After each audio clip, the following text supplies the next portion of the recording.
Well met, Star Travelers. Welcome back to Moonshadow Fantasy. I am your host, Makarios, aka Maka, aka Tsukuyomi Simp.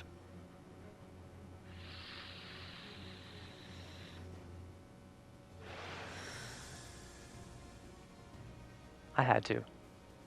Come on.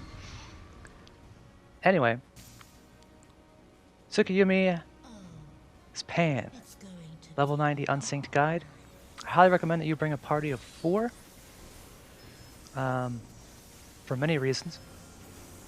But you can do it with a party of 3. 1 tank, 1 healer, 1 DPS.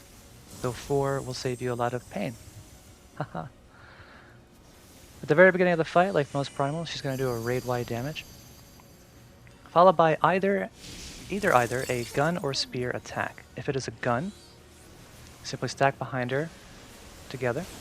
And if it's a spear, simply spread out with the DPSs together on one side, healer and tanks. Anywhere is fine as long as the DPS are together, healers and tanks are somewhere. She'll do either one of those. And then just keep smashing her, and then she'll just move straight over into the ad phase. Special shout out to Zilkova for joining me in this unsynced farm, if you will. We were farming for the materials, which do not like to drop. She does not like to drop that material. The primal material for making the weapons, man. I tell you. Special shout out to our Reaper, Bellyleg, and Teddy, our tank. Teddy the tank.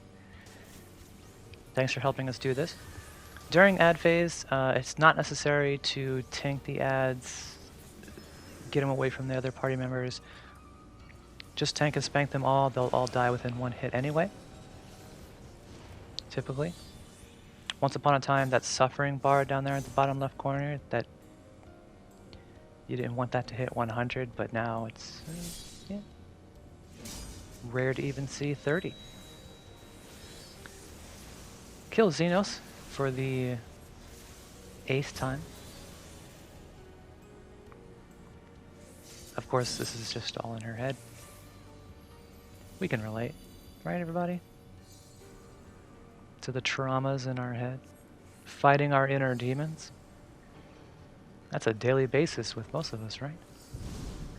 Yin and yang, good and evil, exists within us all. Moving on. So this is the phase. This fight does have some very serious mechanics that you need to watch out for, okay? And they will kill you. The very first thing that's going to happen is you want to watch your debuff next to your name. It's going to be the very first icon that appears. You do not want that to hit 4 stacks or anything over 4 stacks. You're going to get 4s to start, and whatever color it is, it's either going to be a dark color or a white color. You want to stand in the opposite color on the floor of your debuff. Wait there until that debuff goes back down to 1. Afterwards, simply move in between the colors on the ground to keep it below 4. At this part, before the meteors, it's important that you stack for the gun mechanic if you get it. Because the damage from the falling meteors plus that gun attack, you might die. To do the meteor phase properly, it's very important that you're going to 3 people are going to get a meteor, and you want them in these spots. The very corners, top, southern, north, and south corner of the smaller color. For us, it just happens to be white, but it can change. And then the tank or healer will take the 3rd meteor and place it on the far side of the bigger color on the ground. Okay, so the two meteors on the small crescent corners, and then the 3rd on the farther away corner. On the farther away side of the whatever color is the biggest. It could be black, it could be white. After that, simply stand in the middle of the AoEs that you just saw.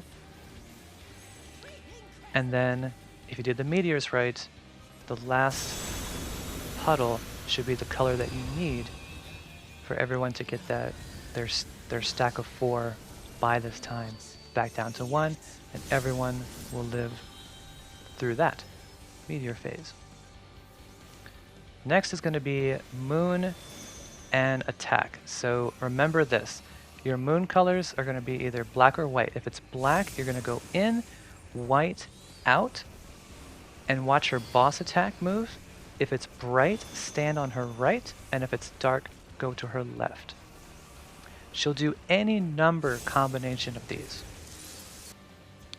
So here it is again. We have a white moon, so we know to go out.